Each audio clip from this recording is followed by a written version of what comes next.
Hi everyone, this is the first PC that I've ever built. I'm going to walk you through all the steps that I did to make it and talk to you about some of the mistakes I made along the way. The parts I'm using are on the screen, so let's get right into it. So the very first step is to unbox everything and get it all ready to go. In this case, I unboxed the motherboard first, and then after that, we're going to go ahead and start installing components right onto the motherboard. All right, so we are ready to install our CPU. We've got the Ryzen 7 7800X3D. We're really excited about this one. And so first step, we're going to take this little lever. We're going to gently lower that and pick it up. And now we're able to lift up the cover here. And there we go. Here's the bracket socket where we are going to put in our CPU. So let's take this out of the plastic. You'll notice there's a little golden arrow right here in the corner. And if we focus down here, there's also a small arrow right there. And so that's how you know you're putting it in the right orientation. So we're going to go ahead and gently set this there. And then we're going to take the cover and we'll go ahead and put it back down. And the little protective cover came right off because our CPU popped it out, and that is exactly how we want it. Well, we're ready to go ahead and put our RAM into our motherboard. One thing that's important to note, if you only have 2 sticks of RAM like I do, here on the motherboard, it actually indicates where is the best to put your first 2. So you notice A2 and B2 are the best, which would be the second and this fourth slots. So let's go ahead and get our RAM installed into those slots. First thing we're going to want to do is open the tab for this, and that will allow the RAM to fit into it nicely. And then next we want to go ahead and take the RAM. The thing is important to note, there is a notch right in the middle of the RAM. It's important to make sure you get that right over that little tab in the middle so you don't break the RAM by pushing it into the wrong spot. So we've double checked and the RAM lines up perfectly if we put it in this orientation. So all you're going to do is you're going to set it right into that slot, press it on both sides until this tab pops back up. So press and ready, set, go. There we go. See, it came right up. Down. Ready, set. There we go. So now the tabs have closed and locked on both sides. And now we have our CPU and our RAM properly installed. We are ready to go ahead and install our solid state drive. It's one of those M.2 slots. And so we're going to go ahead and use right here, this section. If you've never used these before, some of them come with a screw on this cover, some of them come with a latch. Mine came with a latch. So let's go ahead and lift up that latch and lift out the cover carefully. And there we go. On the back, this is a thermal pad. Let's go ahead and take this plastic right off now so we don't forget later. Great. Now the SSD is ready to go. You'll notice here there's a little notch, and that's exactly where we're going to connect it down here. So we're going to go ahead and put that on that spot. There we go. So now we've slid that in all the way, and we're going to go ahead and pop this down and use the latch, and there we go. It is now secured in place. And now we're ready to go ahead and put our cover back. So we go ahead and insert this slot here on the motherboard. All we have to do is get this latch to connect properly, and our SSD is properly installed. The next step is we are going to install the mounting bracket for our CPU cooler. The first step we need to do actually is we need to remove this bracket and this bracket using just a Phillips number 2 screwdriver. So I went ahead and removed that bracket. Next step, on each of these little corners, you're supposed to add the spacers, which are included with the cooler in the mounting hardware. So we're going to put a spacer on each of them. And then these brackets you install with the L or the R up for left or right side. And it comes with screws provided in the same bag as the spacers. So we're going to go ahead and set this bracket down, and we're going to tighten the screws, and then we're going to do the next one. Just one screw at a time. It's all ready to go. All right, so our next step is we need to remove the panels on our case to prep it for installing the motherboard. So it has a little tab on the back of the glass panel right here. All you need to do is pull on it gently, and you'll pop out a little socket here. There's another one further down here. Pop it out, and then you can gently lift up that tempered glass panel, and we can set it aside. We will go ahead and we'll just push gently on the glass, and we pick it up, and we can set that aside. Once you undo these little screws by hand, then you can pop this out. It just comes right out. There we go. Now that's out, and we are ready to remove the hardware here and finish prepping our case for the motherboard and the other components that we're going to add. Now that we've removed the hardware, in this bag there's a couple of specific screws we're going to need for the next part to get the motherboard installed. So let's go ahead. I'm going to leave it in a bowl to help have a good place to hold all these screws. And this little screw is the specific one that we need. It's called a standoff, and it's going to be used to help us install the motherboard properly. There's these little holes placed around, and the standoffs go right underneath the holes where the screws go, and it connects the case and the motherboard together. So in this case, we had to add a standoff under this hole and under this hole for this micro ATX board. So make sure you locate those standoffs and get them attached properly. And we've gone ahead and set the motherboard in the correct place so that the back lines up. And you will know it's in place if this looks right, if everything's lined up in the perfect rectangle. And now we're going to go ahead and use a Phillips number 0 screwdriver to install these little tiny screws which were included with the case. These are the motherboard screws that we're going to use to attach in these little holes around here, and it'll put it right into our case. Right here, we're going to observe my wife attaching just one screw. It's pretty simple, but it just goes right through. Don't tighten it too tight, you crack the motherboard, but definitely tight enough it's not loose. So go ahead and do that on all the holes that you have on your motherboard. Next, we're going to take these cables and connect them to the motherboard to get our case powered on. All right, so out of the cables in the back, this one right here, as you can see, is the USB 3.0 cable, and we need to now attach it to the motherboard. And we found that here is the connector for the motherboard. It needs to get plugged in this direction. Right into this spot, you can see there's a little notch on here and a little notch there as well. So we're going to line those up as exactly as we can and push it straight in until it connects. There we go. All right, so I've got it lined up on the pins, and now we're just going to apply some pressure straight in until it connects. And there we go. It snapped right in place. I can tell it's good. Now we can pull the cable back out. All right, now this is our USB-C connector, and we're going to go ahead and put that in right here into this space on the motherboard. And it can only go in one way, so you'll notice there's a smaller gap on one side than the other side. So you can use that to determine which way it's supposed to go in, and you just plug it right in. All right, next we're going to go ahead and connect the audio jack. It's the one with all the little colors here, and you'll notice the pin pattern. And on the motherboard, we can find it on the bottom left corner. So let's go ahead and attach it. All right, so we've gone ahead and lined up the pins, and we're just going to go ahead and plug that in until it stops. Now we have the F panel, and this is the one that controls the power and reset buttons of the case to the motherboard. So it's really important that we get this connected correctly. Again, note the pattern of the pins. It's just got the one missing in the corner. In our motherboard that we're using, it's found right here. It says F panel, so that's where we're going to want to plug this in on this bottom right side. All right, and it lines up right here with these pins right there. We're just going to go ahead and press it in, and voila, now it's connected. All right, now this case comes with all three of these cooling fans daisy chained together in their cables, which means that they're all connected, so you don't have to plug them in individually.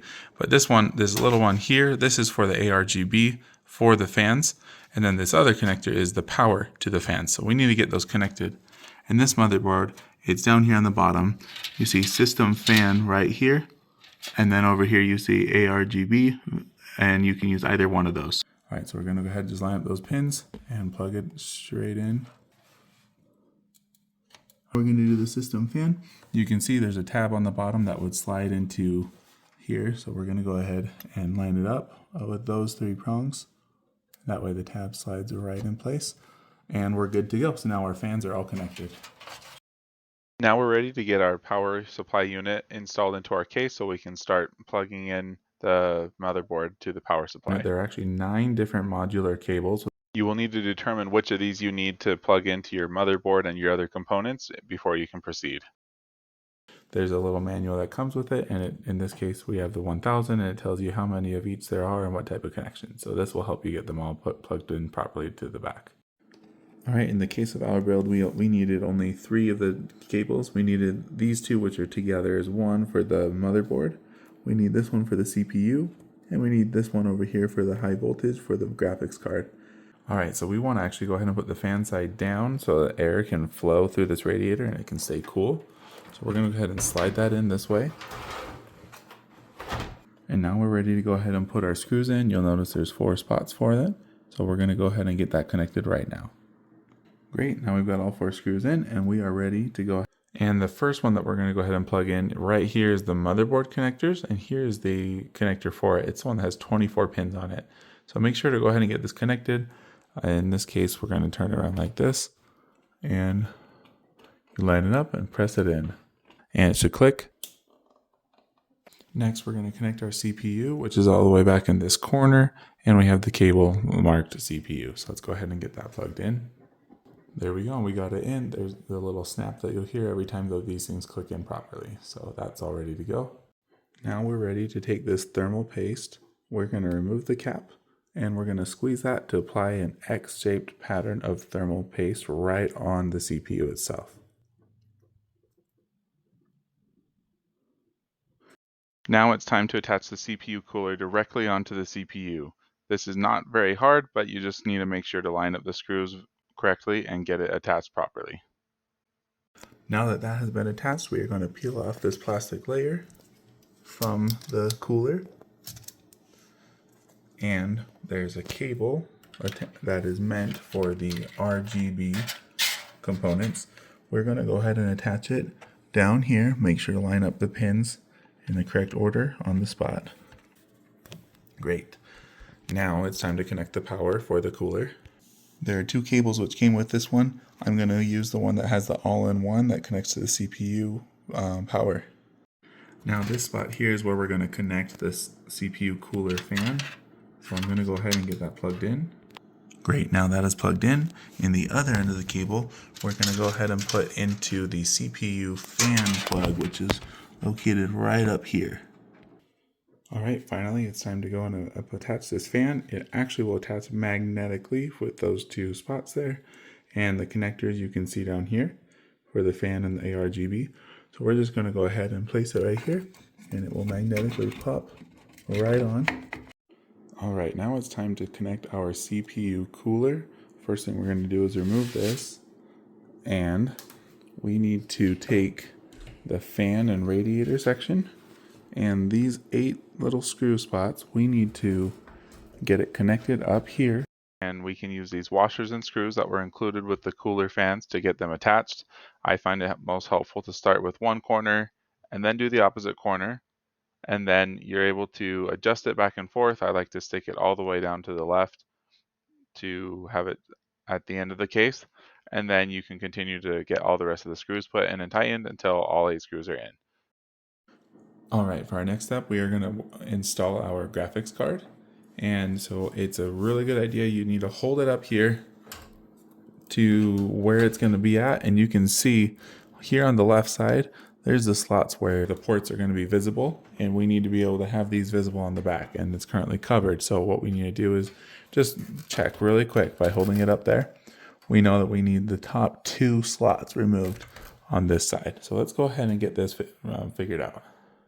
All right, now here on the back side, I can remove this panel with a screwdriver, and we just loosen that a little bit. Then we can take it off with our hand at this point. And now we have access to the side panel where we can now use our same screwdriver. And this little screw right here can come unattached. And the first panel just fell right out, and that's perfect. We don't want it in there. As for the second panel, now we want to go ahead and pop it out. You'll notice that it's attached by these little metal clips, and that's all right. We're just going to want to go ahead and get that popped out. Great, so with just a little bit of bending, we were able to get that popped off. Perfect, and now that we've done that, we're going to take our graphics card. There's a little protective cover on the slot, so we're going to take the protection off. So we're ready to go ahead and pop it into the slot where it goes. Great, so now we have it lined up very well, so we're going to carefully just go ahead and slide that in until we hear the click that it is locked into place. Perfect, so I heard that click into place, and I can verify the clip in the back. It's hard to show, but it's definitely locked into where it's supposed to be.